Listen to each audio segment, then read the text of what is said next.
अब जो टॉपिक हम स्टडी करने जा रहे हैं यह है एमएनसीज का, बोले तो मल्टीनेशनल कॉरपोरेशंस इन हरियाणा। ठीक है, तो कहीं ना कहीं हरियाणा में भी काफ़ी सारी एमएनसीज भी एंटर हो चुकी हैं और इनका भी काफ़ी सारा हरियाणा की इकोनॉमिक डेवलपमेंट में बहुत बड़ा कंट्रीब्यूशन है ही। तो देख लेते हैं ये क्या है। डेफिनेटली ये टॉपिक है हमारा मल्टीनेशनल कॉरपोरेशंस हरियाणा। कहता है कि किसी भी देश की जो आर्थिक समृद्धि होती है, जो इकोनॉमिक डेवलपमेंट होती है, ग्रोथ होती है, वो उस देश की औद्योगिक नीति से भी होती है। कहता है कि जब भी हम इंडस्ट्रियलाइजेशन करते हैं तो इंडस्ट्रियलाइजेशन की हेल्प से एक विकासशील देश विकसित देश बन सकता है, मतलब डेवलपिंग कंट्री डेवलप्ड कंट्री बन सकती है। कहता है आज सभी जितने भी डेवलप कंट्री हैं, जैसे अमेरिका है, जापान है, केवल अपने सुदृढ़ औद्योगिक आधार के कारण ही है, विकास की चरम सीमा पर है।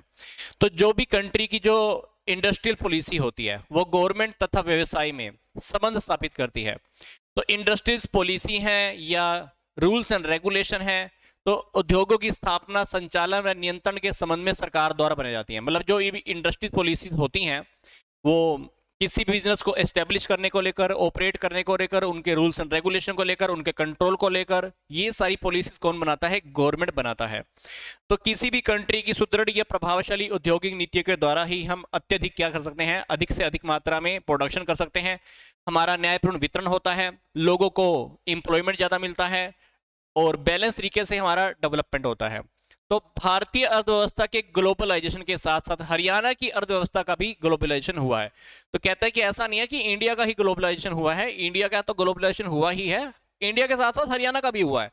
तो भारत का हरियाणा राज्य बहुत से देशों में आयात निर्यात कर रहा है अपना, हर मतलब लगभग बहुत सारी कंट्री के साथ अपना भी आयात निर्यात हो रहा है। भारत का हो ही रहा है, भारत का जो अपना राज्य है हरियाणा, इसका भी आयात निर्यात होता है।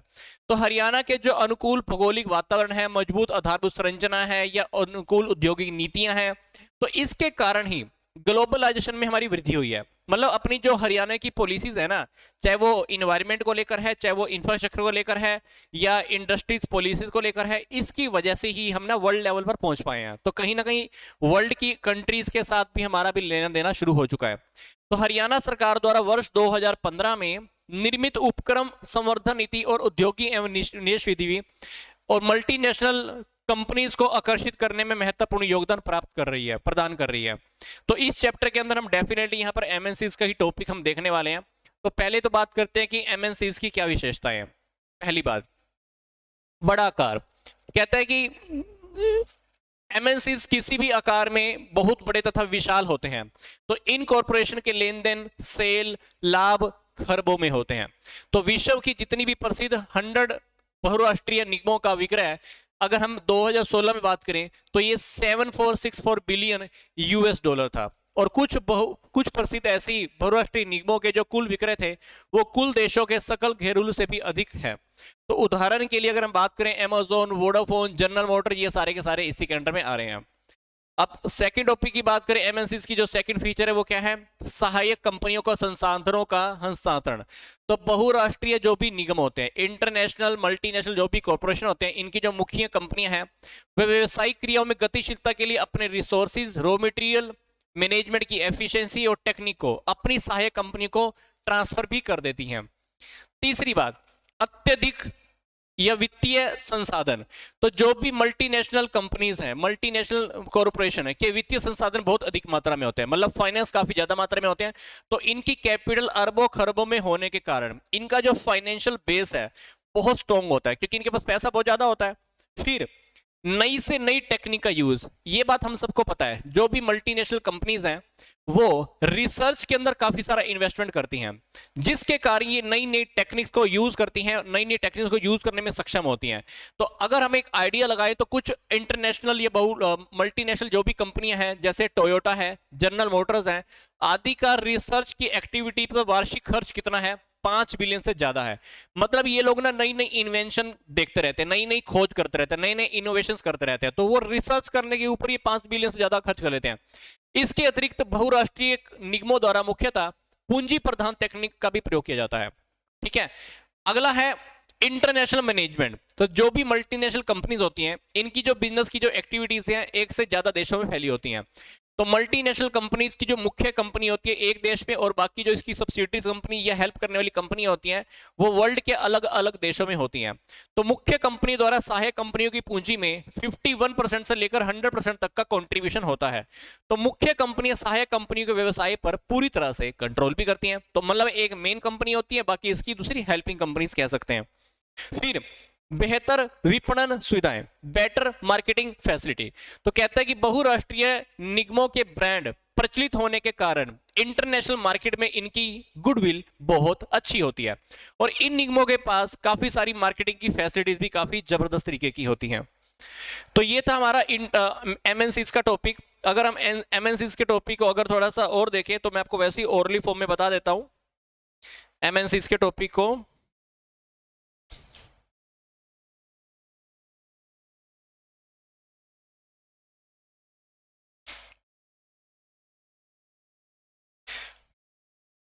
हरियाणा में अगर बात करें तो हरियाणा में एमएनसीज को क्यों बढ़ावा मिल रहा है, क्योंकि हमारा जो इंफ्रास्ट्रक्चर है बहुत स्ट्रॉन्ग है, हमारी जो स्ट्रेटेजीज हैं वो बहुत अच्छी हैं।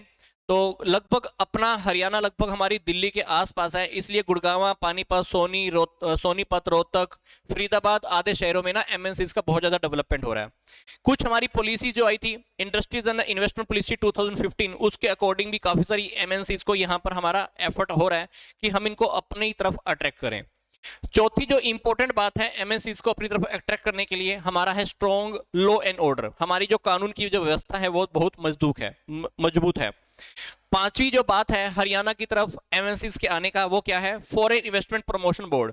तो यहां पर 2001 में फॉरेन इन्वेस्टमेंट प्रमोशन बोर्ड भी बनाया गया था। फिर कनेक्टिविटी की बात करें तो जैसे अपना हरियाणा के आसपास अपना आईजीआई इंटरनेशनल एयरपोर्ट भी है, ये भी पास पड़ता है, रेलवे स्टेशन की फैसिलिटीज अच्छी हैं और रोड्स की फैसिलिटी बहुत अच्छी है, कनेक्टिविटी भी है। साथ साथ हमारे दिल्ली, रोहतक, हिसार, सिरसा, या दिल्ली फरीदाबाद, आगरा, या दिल्ली गुड़गांव, जयपुर, ये रोड भी हमारे आसपास पड़ते हैं। तो कहीं ना कहीं कनेक्टिविटी ज्यादा होने के कारण भी एमएनसीज को बहुत ज्यादा फायदा हो रहा है। फिर हरियाणा के अंदर या हरियाणा के आसपास के जो एरिया है एनसीआर, यहाँ पर काफी सारे प्रोफेशनल लोग भी हमको बहुत आसानी से मिल जाते हैं जिनको काम बहुत अच्छे से आता है। फिर हमारा है प्रोफेशनल या टेक्निकल एजुकेशन भी अपने पास है। जैसे अगर हरियाणा की बात करें तो हरियाणा में साइबर सिटीज भी खुल चुकी हैं, काफी सारी और टेक्निक्स भी आ चुकी हैं, और हरियाणा ग्लोबल इन्वेस्टर समिट भी होता है। तो काफी सारी फैसिलिटीज ऐसी ऐसी हैं जिसकी वजह से एमएनसीज को हरियाणा की तरफ अट्रैक्ट होना पड़ रहा है। फिर setting up of the special economic zone, ये बात तो हमने अभी पढ़ा भी था कि एससीजेड की भी स्थापना हो चुकी है, और इंफॉर्मेशन टेक्नोलॉजी पॉलिसी भी बन चुकी है। इंफॉर्मेशन आईटी एक्ट के बारे में बताया मैंने आपको। गुड़गांव में चले जाओ तो साइबर सिटी है, काफी जगह पे टेक्निकल कंपनीज हैं, आईटीज कंपनी है। तो काफी सारी चीजें हैं जो इंप्रूव हो चुकी हैं, जिस वजह से जो एमएनसीज हैं वो अपने पास बढ़ रही हैं। और अगली जो पॉइंट है वो है इंफ्रास्ट्रक्चर की। रोड देख लो, अभी मेट्रोज आसपास हमारे आ चुकी हैं, है ना, लाइट इलेक्ट्रिसिटी हमारे पास बहुत अच्छी रहती है ना, एयरपोर्ट हमारे आसपास रहते हैं, तो काफी सारे बेनिफिट हैं। फिर ग्रीवेंस रिड्रेसल कमेटी भी है, मतलब किसी के साथ कोई विवाद हो जाए, किसी के साथ कोई प्रॉब्लम हो जाए, तो उन प्रॉब्लम को सॉर्ट आउट करने के लिए हमारे पास रिड्रेसल मैकेनिज्म भी है, प्रॉब्लम को सॉर्ट आउट करने के लिए। तो ये काफी सारे रीजन है। तो कहीं ना कहीं मतलब एमएनसीज इंडिया की तरफ, और कहीं ना कहीं जो हम हरियाणा का टॉपिक पढ़ रहे थे, ये हमारे यहाँ पर अट्रैक्ट हो रहे हैं। ठीक है, अगर हम बात करें एमएनसीज के कुछ बेनिफिट्स की, एमएनसीज के टॉपिक वैसे पहले भी स्टडी कर चुके होंगे।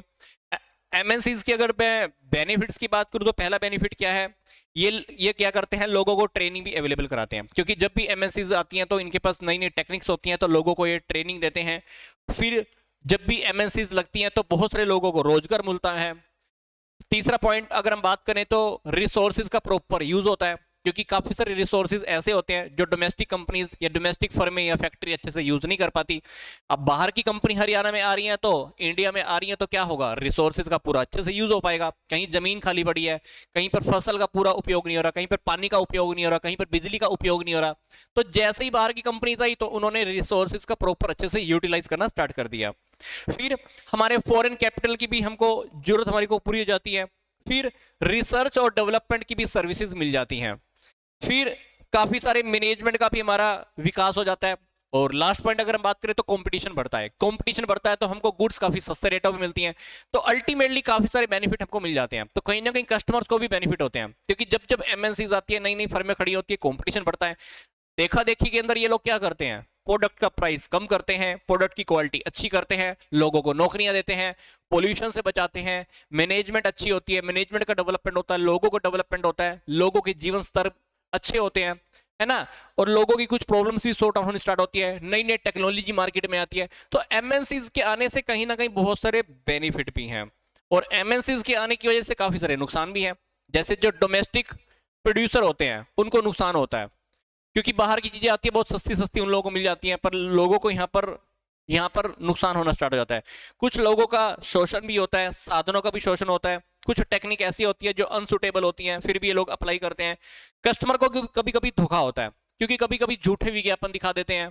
प्रोडक्ट गलत क्वालिटी के बेच देते हैं, है ना, मूल्य में प्राइसेस में चेंज कर देते हैं, प्राइसेस बढ़ा देते हैं, दूसरी कंपनियों को बंद करा देते हैं, फिर प्राइसेस एकदम से हाइक कर देते हैं, तो फिर कहीं ना कहीं नुकसान होता है, जो स्मॉल स्केल इंडस्ट्रीज होती है उनको भी नुकसान होता है, कहीं पर तो डेवलपमेंट, किसी एरिया में तो डेवलपमेंट ज्यादा हो जाती है और कुछ एरियाज हमारे डेवलप होने से रह ही जाते हैं, तो ऐसा भी होता है, और पॉलिटिकल इंटरफेरेंस भी ज्यादा होनी स्टार्ट हो जाती है, ठीक है ना, ब्रेन ड्रेन की समस्या भी आती है, जैसे कुछ लोग अपने जो मेन मेन स्पेशलिस्ट लोग होते हैं अपनी कंट्री को छोड़कर बाहर की फॉरेन कंट्री में चलते हैं, एमएनसीज यहाँ पे आई, यहाँ के लोगों की क्वालिटीज देखी और उन्हीं को बाहर भेज दिया, बाहर की कंट्री में शिफ्ट कर दिया, तो लोग कहीं ना कहीं जो इंजीनियर हैं, डॉक्टर हैं, स्पेशलिस्ट है, टेक्नीशियन है, अच्छे अच्छे काम सीखने के बाद ये लोग फॉरेन में चले जाते हैं, तो इस तरह से क्या होता है, कहीं ना कहीं कंट्री के डेवलपमेंट को कम करने के प्रयास भी कर दिए जाते हैं, तो कहीं ना कहीं एमएनसीज के बेनिफिट हैं तो कहीं ना कहीं लॉस भी हैं, ठीक है, तो ये था हमारा एमएनसीज का टॉपिक।